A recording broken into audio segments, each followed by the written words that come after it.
এই বিষয়ে আমি এটাই বলবো যে বিজেপির সকল নেতৃত্ব শুভেন্দুদার সাথে আছে। শুভেন্দুদা একা জেলে যাবে না, প্রয়োজনে আমরা সবাই জেলে যাব। আমরা দেখতে চাই যে এই অত্যাচারী শাসক কতজনকে আমাদেরকে জেলে ঢোকাতে। কলকাতায় ফের প্রতিবাদী আক্রান্ত, ধর্ষণের হুমকি। এই তো রাজ্যের পরিস্থিতি এখন, এটাই স্বাভাবিক রাজ্যের, এই রাজ্যে এটাই স্বাভাবিক হয়ে গেছে। মগের মুলুক আমরা ছোটবেলা থেকে শুনেছিলাম, এই রাজ্য সেই মগের মুলুকে পরিণত হয়েছে। যখন যার ইচ্ছে যে তাকে ধর্ষণের হুমকি দিচ্ছে, কাউকে শ্লীলতাহানির হুমকি দেওয়া হচ্ছে, নার্সকে তা সহ তার মাকে পর্যন্ত ধর্ষণের হুমকি দেওয়া হচ্ছে। এটা গ্রাউন্ড রিয়ালিটি পশ্চিমবঙ্গের। মুখ্যমন্ত্রী যতই তথ্য লুকিয়ে কলকাতাকে সেফেস্ট সিটি বানান না কেন, বাস্তবিকতা কিন্তু ভিন্ন। কাকদ্বীপের যে ঘটনা, যাকে গ্রেপ্তার করা হয়েছে, কি মনে হচ্ছে যে গ্রেপ্তার নিযুক্ত?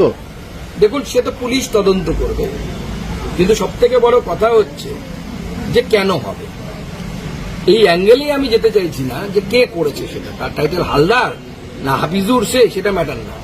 ম্যাটার হচ্ছে পশ্চিমবঙ্গে পুজোর সময় মূর্তি কেন ভাঙা হবে, অ্যাডমিনিস্ট্রেশন কেন সেটা আটকাতে পারবে না।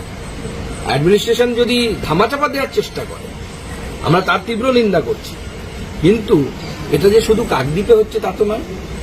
আপনাদের কাছে হয়তো খবর নেই, এখান থেকে 400 কিলোমিটার দূর বলে ইটাহারে বালিয়ারা বলে একটি গ্রাম আছে, সেখানেও সেই একই ঘটনা ঘটেছে। মূর্তি ভেঙে মায়ের সোনার গয়না চুরি হয়েছে। আমার লোকসভা কেন্দ্রের মধ্যে পড়ে বলে আমি জানি, আপনাদের কাছে হয়তো খবর পৌঁছেনি, এত দূরের ঘটনা নাও পৌঁছতে পারে।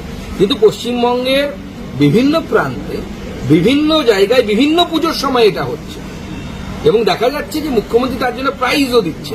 যে ছেলেটি, আমি তার নাম নিচ্ছি না, নাহলে তার নামের মধ্যে অনেকে ধর্ম খুঁজতে যাবে, সেখানে আবার সেকুলারিজম আহত হবে। যে মুখ্যমন্ত্রীর এলাকার কলেজে সরস্বতী পুজো বন্ধ করে দিয়েছিল, তাকে প্রমোশন দেওয়া হলো তৃণমূল কংগ্রেসে।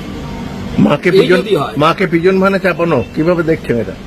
দেখুন, মাকে প্রিজন ভ্যানে যারা চাপিয়েছে, তারাও প্রিজন ভ্যানে চলে গঙ্গাতে বিসর্জনের জন্য যাবে আগামী 26শে ফেব্রুয়ারি। এখানে সমস্ত ব্যবসা প্রতিষ্ঠানের বিজ্ঞাপন প্রমোশন করানো হয়। বিশদে জানতে আজই যোগাযোগ করুন। WhatsApp number 9434674111।